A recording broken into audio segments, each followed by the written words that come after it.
காரைக்கால் காமராஜர் பேருந்து நிலையத்தில் பாரதிய ஜனதா கட்சியை சார்ந்த சிலர், அதிலும் குறிப்பாக பெண்கள், இவர்களெல்லாம் ஒன்றிணைந்து திராவிட முன்னேற்றக் கழகத்தினுடைய துணை பொதுச் செயலாளரும் பாராளுமன்றத்துடைய மரியாதைக்குரிய மூத்த உறுப்பினருமாக இருக்கக்கூடிய ராசா அவர்களுடைய புகைப்படத்தை கையில் வைத்துக்கொண்டு மாறி மாறி பெண்கள் எல்லாம் செருப்பால் அடிக்கின்ற அந்த காட்சி பலரை அருவருக்க செய்திருக்கிறது.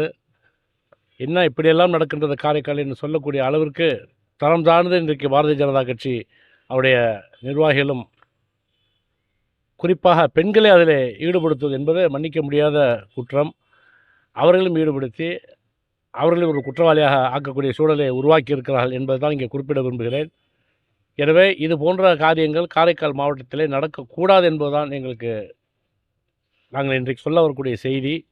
இன்னும் சொல்லப்போனால் நம்முடைய காரைக்காலில் திராவிட முன்னேற்ற கழகத்துடைய பேச்சாளர்கள் வருகிற போது கூட அப்படி பேசாதீர்கள், இப்படி பேசாதீர்கள் என்று அவர்களை பல கட்டுப்பாடுகளை விதித்து நாங்கள் பேச சொல்கிறோம். அதனாலே நாங்கள் கூப்பிட்டா யாரும் வரமாட்டாங்கிறாங்க. என்ன காரணம்னு கேட்டிங்கன்னா, ஊருடைய அமைதி எந்த காலத்திலும் குலைந்து விடக்கூடாது.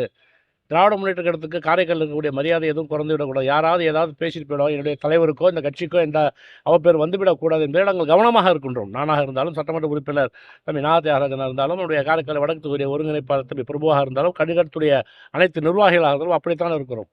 ஆனால் இன்றைக்கு அவர்கள் நடந்து கொள்கின்ற முறை ஆரம்பத்திலேயே கிள்ளி எறியப்பட வேண்டும். இல்லை என்றால் இது போன்ற நடவடிக்கைகள் தொடர்ந்து தேர்தல் நேரம் என்ற காரணத்தால் அசிங்கப்படுத்தக்கூடிய, காரைக்காலுக்கு களங்கத்தை ஏற்படுத்தக்கூடிய வகையிலே இது போன்ற செயல்பாடுகள் தொடராமல் இருக்க வேண்டும் என்றால் அதற்கு காவல்துறை மட்டும்தான் உறுதியளிக்க வேண்டும். எனவே தான் இன்று அவசரமாக கழகத்துடைய மாநில நிர்வாகிகள்லாம் ஒன்று கூடி முடிவெடுத்து இந்த காவல்துறைய கண்காணிப்பாளர்களை பார்த்து ஒரு புகாரை அளித்திருக்கிறோம். நாங்கள் விசாரித்து அதற்கு தொடர்ந்து நடவடிக்கை எடுப்பதாக சொல்லியிருக்கின்றார்கள். காவல்துறை எடுக்கக்கூடிய நடவடிக்கையை பொறுத்து அடுத்த கட்ட நடவடிக்கை இருக்கும் என்பதை நான் இந்த நேரத்தில் தெரிவித்துக் கொள்கிறேன். நன்றி, வணக்கம்.